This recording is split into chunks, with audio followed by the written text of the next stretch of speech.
पिछले वीडियो में हम लोगों ने बात की थी कि डोनाल्ड ट्रंप साहब ने पूरी दुनिया पर रेसिप्रोकल टैरिफ्स क्यों लगाए और कहीं ना कहीं उनका निशाना जो था वो कहाँ था।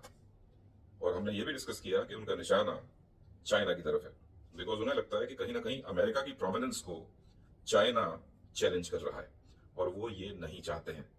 लेकिन फिर आखिर ऐसा क्या हुआ कि डोनाल्ड ट्रंप साहब ने अपने रेसिप्रोकल टैरिफ्स बाकी सभी कंट्री से हटा लिए और सिर्फ चाइना के ऊपर छोड़ दिए। देखिए, पहली बात तो ये है कि चाइना के ऊपर छोड़ इसलिए दिए क्योंकि चाइना से ही लड़ाई शुरू करने के लिए उन्होंने रेसिप्रोकल टैरिफ्स लगाए थे, और बाकी दुनिया के ऊपर से इसलिए हटा लिए क्योंकि कहीं ना कहीं अमेरिका खुद दबाव में आने लगा था। अब दबाव में क्यों आने लगा था ये समझना महत्वपूर्ण है। एक्चुअली अमेरिका के ट्रेजरी बॉन्ड्स यानी कि यूएस ट्रेजरी बॉन्ड्स दुनिया में सबसे, आप कह सकते हैं कि एक तरह से सुदृढ़ बॉन्ड्स माने जाते हैं, और ये ट्रिपल ए रेटेड हैं। यानी कि दुनिया भर की सारी सरकारें, सारे hedge funds triple A rated American bonds में पैसा डालते हैं।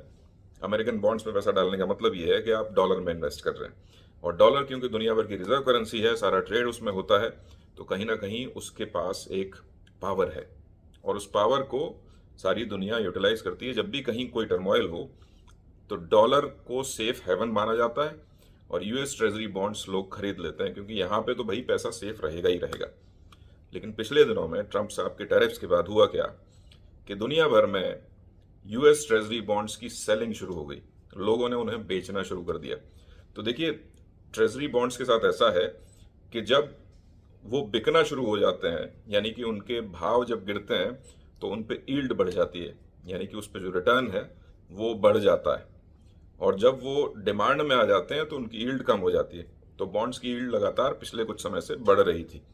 अब उस बढ़ती हुई यील्ड के चलते और बॉन्ड्स की सप्लाई के चलते यूएस ट्रेजरी पे ही संकट आने लगा था, और कहीं ना कहीं ऐसा लगने लगा था कि यूएस फेड को इसमें इंटरवीन करना पड़ेगा कि भाई इन बॉन्ड्स की बिकवाली रुके कहीं ना कहीं। अगर चलती रही तो अमेरिकन इकोनॉमी पे संकट आ जाएगा। अब देखिए, संकट की बहुत सारी वजह हैं। जैसे जापान के पास लगभग 1 ट्रिलियन यूएस डॉलर्स के यूएस ट्रेजरी बॉन्ड्स हैं। चाइना के पास लगभग 800 से 900 बिलियन के यूएस ट्रेजरी बॉन्ड्स हैं। तो चाइना और जापान के पास ही मिला के लगभग 2 ट्रिलियन के बॉन्ड्स हैं। उसके अलावा पूरी दुनिया में यूएस ट्रेजरी बॉन्ड्स बिके हुए हैं, और अगर सारी दुनिया यूएस ट्रेजरी बॉन्ड्स को बेचना शुरू कर देगी तो अमेरिकन गवर्नमेंट को वो बॉन्ड्स वापस लेने पड़ेंगे और पैसा देना पड़ेगा। जब ऐसा होगा तो उनकी अर्थव्यवस्था पे संकट आ जाएगा। उस संकट को टालने के लिए डोनाल्ड ट्रंप साहब को रेसिप्रोकल टैरिफ्स पे कॉम्प्रोमाइज करना पड़ा, और उन्होंने उसे 90 दिन के लिए पॉज कर दिया। अब एक्सपर्ट्स का ये मानना है कि ये 90 दिन का पॉज नहीं है, हो सकता है ये एक इनडेफिनिट पॉज हो। लेकिन देखिए, यहाँ पर डोनाल्ड ट्रंप साहब ने रेसिप्रोकल टैरिफ्स तो वापस ले लिए हैं, लेकिन अभी भी 10% का बेसलाइन टैरिफ लगभग सारे के सारे कंट्रीज पे बचा हुआ है, और वो 10% का बेसलाइन टैरिफ भी अमेरिकन इकोनॉमिस्ट को परेशान कर रहा है। वजह जानते हैं? वजह ये है कि अगर वो 10% का बेसलाइन टैरिफ भी बना रहा, जो कि ऑलरेडी बना हुआ है और अप्लाई हो गया है, तो अमेरिका में आने वाला सारा सामान महंगा हो जाएगा। और जब अमेरिका में आने वाला सामान महंगा होगा तो वहाँ पे जो कंज्यूमर्स हैं उनको उस सामान के बदले में ज़्यादा पैसे देने पड़ेंगे, और इन्फ्लेशन की स्थिति उत्पन्न हो जाएगी। तो इन्फ्लेशन की स्थिति बड़ी विकट स्थिति होती है किसी भी अर्थव्यवस्था के लिए, क्योंकि आपका पैसा, उसकी परचेजिंग पावर कम हो जाती है। तो अमेरिकन्स इस बात से वरीड हैं कि what ever they will by will be costly. अब देखिए, ट्रंप साहब ने क्या सोच के सारे टैरिफ्स लगाए हैं, we don't know and we don't understand, but ये तो जरूर है कि कहीं ना कहीं अमेरिकन डोमिनेंस को बचाने के लिए उन्होंने ये सब किया है। लेकिन उनके अपने लोगों पर इन टैरिफ्स का नेगेटिव असर पड़ना तय है।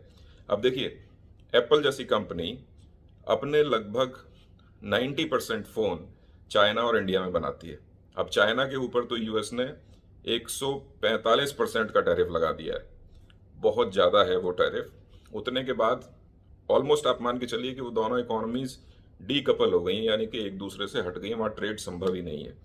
तो अब चाइना क्या करेगा कि दूसरे देशों के माध्यम से कहीं ना कहीं यूएस में सामान पहुंचाने की कोशिश करेगा। दूसरा ये है, नाइकी जैसी कंपनी और बहुत सारी अमेरिकन कंपनीज हैं जो अपना सामान चाइना और वियतनाम जैसे देशों में बनवाती हैं।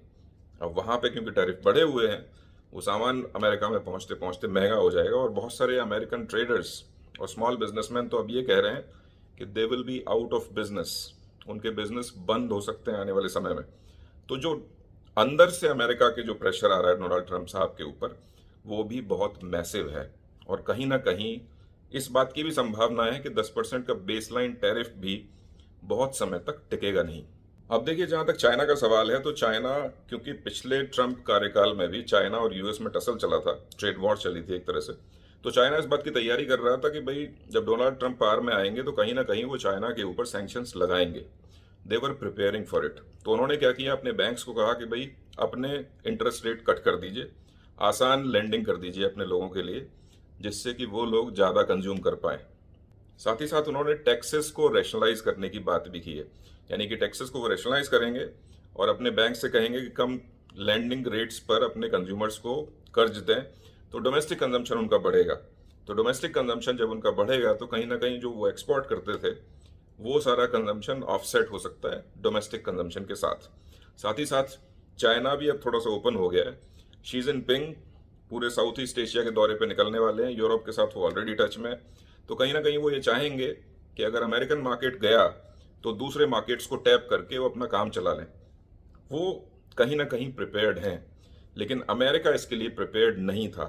तो वो इस ट्रेड वॉर में अमेरिका को कमज़ोर बनाता है, और चाइना क्योंकि इसकी तैयारी कर रहा था, कहीं ना कहीं वो इस ट्रेड वॉर में हो सकता है जीत के निकल जाए। और ये भी हो सकता है कि डोनाल्ड ट्रंप साहब अमेरिकन हिस्ट्री में, आप कह सकते हैं, एक नटोरियस तरीके से याद किए जाएं कि उन्होंने सारी व्यवस्था को बदल दिया था। लेकिन हीरो भी बन सकते हैं, you never know, because he is fighting for his country. अगर ऐसा है रियल टर्म्स में, तो डोनाल्ड ट्रंप साहब हीरो भी बन सकते हैं भविष्य में, क्योंकि अमेरिकन डोमिनेंस चाइना ने चैलेंज की थी और वो चाहते हैं उस डोमिनेंस को वापस लाना, लेकिन बड़ा मुश्किल काम दिख रहा है वर्तमान परिस्थितियों में। तो पॉज की वजह थी बॉन्ड मार्केट्स में सेल आउट, और इसके अलावा चाइना और यूएस के रिलेशनशिप्स क्या टर्न ले रहे हैं, ये भी हमने इस वीडियो में फाइंड आउट किया। आने वाली वीडियो में हम ये कोशिश करेंगे जानने की कि भारत पे सबका क्या प्रभाव बनेगा, और भारत कैसे इसकी तैयारी कर रहा है, और हम पर व्यक्तिगत रूप से सारी चीज़ का क्या प्रभाव पड़ने वाला है।